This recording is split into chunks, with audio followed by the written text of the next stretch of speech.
Mi padre me nombró, a Arab, para que tuviera una ventaja competitiva en la vida. Quería que apareciera en la parte superior de los registros de clase y las bases de datos gubernamentales.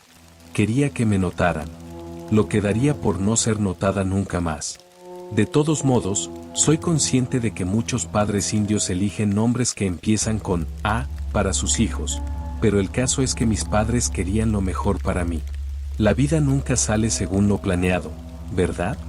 Mamá y papá murieron en un accidente de coche cuando yo tenía 6 años. Eso habría sido lo suficientemente horrible, pero luego me encontré viviendo en las calles, en lugar de en un orfanato. Papá a menudo me decía que tenía a Lakshmi, la diosa de la riqueza y la fortuna, de mi lado. Ay, fue a Lakshmi, la diosa de la desgracia, quien puso su mirada sobre mí. O quizás un Rakshasa, un demonio. Solía decírmelo. Más vale el diablo que conoces.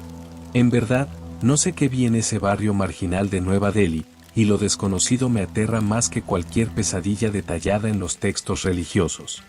Después de que mis padres murieron, busqué escapismo en la mitología hindú. Robaba libros religiosos de las bibliotecas locales, para sentir algún tipo de conexión con Ma y Papa. Siempre habían sido devotos seguidores de la fe. Necesitaba escapar no solo del dolor, sino también de la vida en las calles. Pasé 3 años viviendo con carteristas entre los 6 y los 12 años de edad.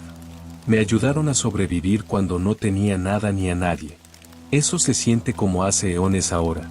Soy un desarrollador de software de 29 años que trabaja en París. A menudo me pregunto si me habría quedado en India, de no haber sido por una experiencia aterradora. Algo que me incentivó a hacer lo que fuera posible para alejarme, muy, muy lejos de las chabolas. La ciudad. El país. Demonios, el continente. 2 décadas después, sé que ningún lugar está lo suficientemente lejos. El año era 2004, y yo era un niño de la calle de 9 años, un huérfano que subsistía con rupias robadas a los habitantes de Delhi.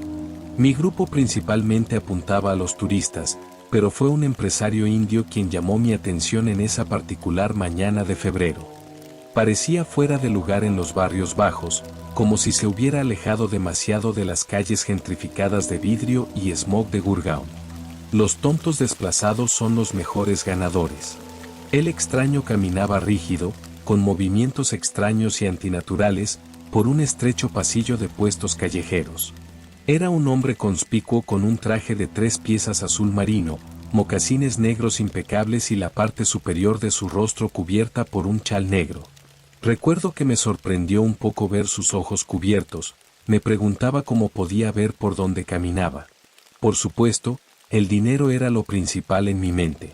Bueno, la comida, pero el dinero era un precursor necesario para eso. Entonces, no importaba que fuera extraño, solo importaba que fuera importante. Y lo sabía sin lugar a dudas, ya que había pasado 3 años perfeccionando el arte de notar a los hombres importantes. Por supuesto, desearía no haberlo notado. Ojalá no hubiera robado la billetera de cuero del bolsillo lateral de sus pantalones. Y desearía no haberlo visto. En uno de los compartimentos de la billetera, debajo de un buen manojo de billetes verdes, había una Polaroid. Normalmente, habría guardado la mitad del dinero en mi bolsillo y luego habría devuelto la billetera al bolsillo de la víctima. Siempre es mejor ceñirse a las rupias. La gente adinerada a menudo pierde la cuenta de cuántos billetes llevan, así que no les importa perder unos pocos cientos de rupias. Siguiendo esta línea de razonamiento, mis amigos y yo rara vez despertábamos sospechas. Debería haberme ceñido al plan. Debería haber tomado el dinero, devuelto la billetera y huido. Pero algo en el borde blanco de esa Polaroid, manchada de marrón pero asomando tentadoramente fuera del estuche de cuero, me intrigó. Y tomé la decisión de dejar de lado mi rutina meticulosamente afinada. Dejé que el empresario comenzara a alejarse. Rompí todas las reglas. Y después de liberar la fotografía, sollocé, casi dejando caer tanto la billetera como la Polaroid. Era una foto de mí. Una foto que no recordaba que nadie hubiera tomado. Una foto de un lugar que nunca había visitado. Allí estaba yo. Un niño con una camiseta azul y desgastada, pantalones manchados de granate y pies descalzos. Estaba un poco manchado, como si alguien más alto hubiera estado en mi lugar anteriormente. Y estaba de pie en un dormitorio húmedo con paredes cubiertas de moho y literas superiores pegadas a las dos paredes. El flash de la cámara debería haber iluminado todo el espacio, dado que era una habitación tan pequeña. La habitación no debería, y no podría, haber sido un espacio grande. Sin embargo, parecía incomprensiblemente grande. Demasiado grande para que la luz alcanzara la oscuridad más allá de las literas. Parecía asustado. Mi cabeza comenzaba a girar, y mis pupilas marrones se arrastraban por el blanco de mis ojos, como si se atrevieran a mirar detrás de mí, como si hubiera algo que hubiera visto, o escuchado, en esa parte oscura de la habitación. Temblaba, arrugando con miedo la Polaroid en una mano y la billetera en la otra. Mi instinto era mirar al hombre al que había robado, aunque esperaba que hubiera abandonado la zona. No lo había hecho. De pie, inmóvil al final del camino de tierra delante de mí, como una roca soportando la marea aplastante de los compradores empobrecidos, estaba ese adinerado empresario vestido con un traje azul marino. Estaba de espaldas a mí, y eso me inquietaba profundamente el estómago, más que la Polaroid imposible que había descubierto. Algo era desigual en la forma en que este hombre se había detenido en medio del camino. Luego comenzó a girar. Comenzó a girar sobre unos mocasines que parecían increíblemente limpios en contraste con la suciedad bajo sus pies. Se dio la vuelta hasta quedar frente a mí, y finalmente pude verlo bien. El chal negro aún cubría la parte superior del rostro del hombre, pero sus labios seguían visibles. Se habían transformado en rasgos subhumanos. Se habían vuelto de un gris apagado, sin ni siquiera un atisbo de rojo, como si pertenecieran a un cadáver. La boca del hombre ni sonrió ni frunció el ceño. Simplemente comenzó a abrirse, y largas hebras de marrón conectaban los labios superior e inferior, pegajosas y gruesas, como moco gomoso. Más allá de los labios y los hilos marrones de consistencia desconocida, había un pozo negro. Una entrada que conducía al esófago del hombre. Mirarlo me dolía los ojos y dejaba un temblor en mi corazón. El negro parecía estar tirando de mis ojos hacia él, sentí una presión en mis retinas. Sentí que mis ojos empezaban a salirse de sus órbitas. Y entonces el hombre comenzó a dar pasos firmes hacia mí. Quería correr. Todavía no sé por qué no lo hice. Puede que me haya fijado en el lugar, con ojos o algo peor escondido bajo ese chal. El hombre dio pasos angulares hacia mí, con labios grises que se abrían más y más para revelar una cavidad sin luz en su interior, una versión del infierno lista para engullirme. Sin embargo, momentos antes de que el caballero se acercara lo suficiente para tocarme, sonó un bocinazo áspero y estridente. Me giré para mirar a un conductor impaciente sentado en un tuk-tuk verde y amarillo, así que tropecé de lado para dejar pasar al vehículo que aún se movía. Pero cuando volví a mirar en la dirección del empresario que se acercaba, ya no estaba. Y la única evidencia que quedaba, que me convenció de que no había imaginado ninguna de las atrocidades, era la condenatoria Polaroid que había arrugado en un pequeño y tembloroso puño. Cuando llegué a la choza de madera que llamaba hogar, uno de los chicos mayores me reprendió por no devolver la billetera al bolsillo de mi víctima. Dijo algo así como: acabas de dejar un excremento de cuero en nuestra puerta, Arab. Y no cagamos donde comemos. Me desahuciaron, esencialmente, pero eso fue lo mejor que me pudo pasar. Me sacó de ese ciclo infernal, sin nada en mi posesión excepto un puñado de rupias y una fotografía inquietante, una fotografía que dejé al lado de un camino antes de dejar atrás los barrios bajos. Todo lo que quería era dejar India, correr tan lejos como pudiera y por tanto tiempo como pudiera. Esa fotografía imposible me dejó sintiéndome insegura. Me dejó sintiéndome perseguido. Para irme, necesitaba dinero, así que supliqué a todos y cada uno de los dueños de negocios en las calles de Nueva Delhi.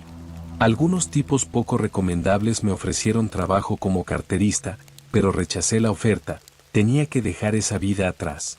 Y no quería volver a encontrarme con ese espíritu trajeado nunca más. Eventualmente fui bendecido por una dulce pareja que tenía un restaurante en Connaught Place. Me adoptaron y me inscribieron en una nueva escuela.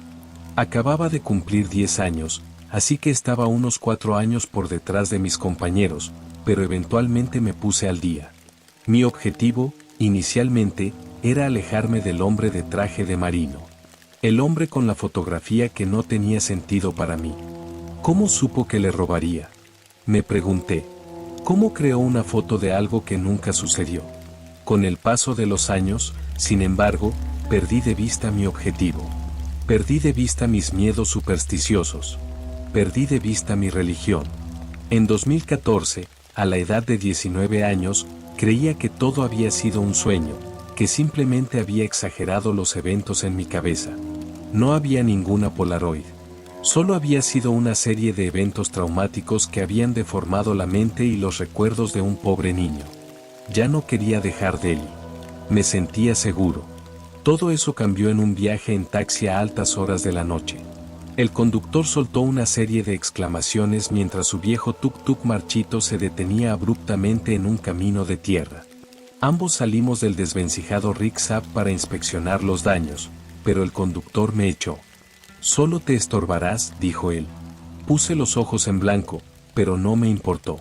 Recordé los barrios bajos. Recordé los barrios bajos de noche. Me sentía cómodo allí. De hecho, reconocí la carretera.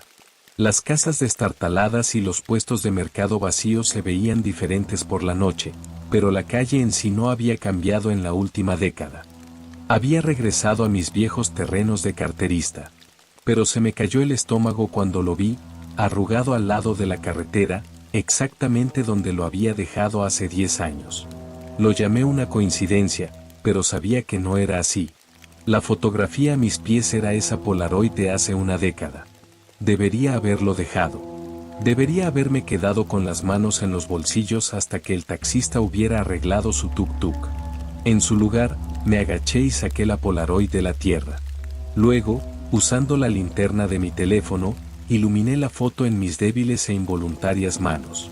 Lo que salió de mis labios a continuación fue un grito. Grité no porque esta fuera la misma foto de hace 10 años, sino porque no era la misma foto en absoluto. Era una foto nueva. Una nueva imagen de mí. Se había ido el joven y asustado niño en el oscuro dormitorio. En su lugar estaba una versión adolescente de Arab de pie al lado de un camino de tierra, junto a un tuk-tuk averiado, mirando hacia abajo a una Polaroid destrozada en sus manos. La escena representada era imposible. La fotografía ya yacía en el camino, sin embargo, mostraba una escena que aún no había ocurrido. Levanté la vista, buscando al fotógrafo que debía estar al otro lado de la carretera. Sin embargo, al mirar ese lugar, solo vi un callejón oscuro que se ramificaba desde el camino de tierra, un camino apenas iluminado por unas pocas lámparas esporádicas y luces de cadena. Sin embargo, a pesar de que no había luz que revelara el pasadizo, estaba absolutamente seguro de que algo acechaba en la oscuridad. El taxista me sacó de mi trance aterrorizado, anunciando que el tuk-tuk estaba operativo una vez más. No necesitaba que me lo dijeran 2 veces. Salté al vehículo y me encogí en posición fetal, sintiéndome vulnerable, expuesta, mientras el vehículo, sin puertas que proporcionaran siquiera una ilusión de seguridad, avanzaba lentamente por el oscuro callejón. Estaba a solo un pie del lugar donde el fotógrafo debió haberse parado, y sentí un soplo de viento que me envolvía mientras pasábamos. Con un escalofrío, arrojé la fotografía fuera del vehículo y prometí no volver nunca más a esa calle. Prometí, como lo había hecho 10 años antes, dejar atrás a la India para siempre. Dejar a ese hombre atrás para siempre. Renuncié a mi puesto de portero en el restaurante. Mis nuevos ma y papa estaban tristes de verme ir, pero entendieron que necesitaba algo mejor, aunque no conocían toda la historia. Encontré una vacante de trabajo en una línea de cruceros, y mi experiencia en hospitalidad me ayudó a conseguir el puesto. En el mar, estaré a salvo, creía ingenuamente. Suena tonto, mirándolo en retrospectiva. Ridículo creer que este hombre, con el poder de las premoniciones, sería incapaz de encontrarme. Había dejado India, y eso, a mis ojos, equivalía a seguridad. Nunca volvería a esa calle en Delhi, así que nunca volvería a mi trauma. Todo parecía lógico. pero cuando me asignaron limpiar la habitación 11 en el tercer nivel, empecé a sospechar que me había equivocado. Mientras caminaba por el pasillo de habitaciones, sentí el roce del aire contra mi nuca, una suave brisa que erizó mis pelos, aunque elegí ignorar esta señal de advertencia.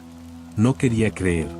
La verdad se volvió innegable, por supuesto, cuando la puerta del 11 se abrió a una habitación negra con una Polaroid arrugada en el suelo de alfombra beige. Mi estómago se retorció hacia abajo. Por un momento, pensé que el barco mismo podría estar hundiéndose en las profundidades del océano. A las profundidades del infierno. A una pesadilla que me había estado esperando durante una década. Reconocí esa habitación. Reconocí las literas pegadas a las paredes.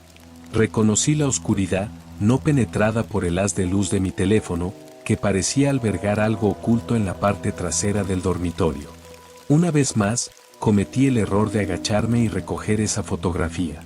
Me resigné, de alguna manera, al hecho de que estaba atrapado, que nunca podría escapar de esta monstruosidad acechante. Y entonces tropecé hacia atrás al enfrentarme a una imagen algo familiar. Era la primera foto que había encontrado en la billetera, solo que ese niño pequeño ya no era tan pequeño. Era un hombre de 19 años, llenando la mancha borrosa que había estado allí una década antes. Llevaba esa misma expresión atormentada en mi rostro. Llevaba esos mismos ojos de ciervo atrapado en los faros. Era como siempre había temido. El hombre se estaba burlando de mí con profecías. Pensé que estaba cambiando mi destino al huir, pero siempre se suponía que debía estar en esa habitación. En ese barco. No como un niño, sino como un joven. Siempre iba a terminar en la sala 11. Y algo siempre iba a encontrarme. Algo al fondo de la habitación. No, me di cuenta, mirando la foto. Algo en la puerta, tomando la fotografía. También me di cuenta, en ese momento, de que la brisa que había sentido en mi cuello no había sido una brisa en absoluto. Había sido un aliento exhalado. Aliento cálido, rancio y húmedo, más líquido que gaseoso. No te des la vuelta, pensé de repente. Si te das la vuelta, la profecía en la fotografía se hará realidad. Y tendrás que enfrentar lo que venga después. Pero tenía que ver. Tenía que ver que estaba parado detrás de mí en la puerta, que había exhalado cálidamente sobre mi piel. Saqué mi teléfono del bolsillo y lo levanté. Luego me sobresalté con miedo al ver el reflejo en el cristal negro de la pantalla de mi teléfono. Detrás de mí, había una figura con un traje azul marino familiar y un chal negro, que había sido retirado para revelar. Bueno, no estoy seguro. Mis ojos estaban esforzándose de nuevo, ya ves, como si algo estuviera impidiendo que vieran lo que se reflejaba en la pantalla. Y con manos temblorosas, dejé caer mi teléfono al suelo. Casi me di la vuelta para ver el rostro del hombre en su totalidad, pero me recordé a mí misma que tenía el poder de evitar que la fotografía se hiciera realidad. Así que cerré los ojos y comencé a salir de la habitación. Esos exhalos calientes y rancio continuaron golpeando en pufos miserables contra mi cuello mientras retrocedía fuera de la habitación. Y entonces me topé con algo inmóvil, algo atornillado al pasillo alfombrado del tercer nivel. Mi camisa rozó contra la tela de una chaqueta, produciendo un horrible ruido de rasguño. Me sentí como un niño, seguro mientras mantuviera los ojos cerrados. De alguna manera, esa lógica insensata sonaba verdadera, ya que finalmente logré esquivar a la horrible criatura en el pasillo. Corrí a ciegas por el pasillo, chocando contra las paredes a medida que avanzaba, y solo cuando llegué al final me atreví a abrir los ojos, simplemente para encontrar el botón del ascensor.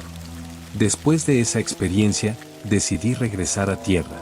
No había forma de escapar de esa cosa, pero estar atrapado en el mar hacía que la pesadilla fuera infinitamente peor. Me sentía sofocado, claustrofóbico.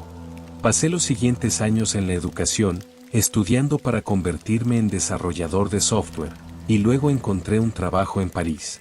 Una ciudad gigantesca con muchas calles, muchos lugares para correr. Porque siempre estaré corriendo. Ahora lo sé.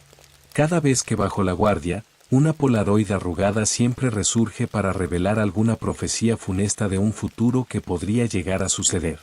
Y haré todo lo posible, cada vez, para asegurarme de que no suceda.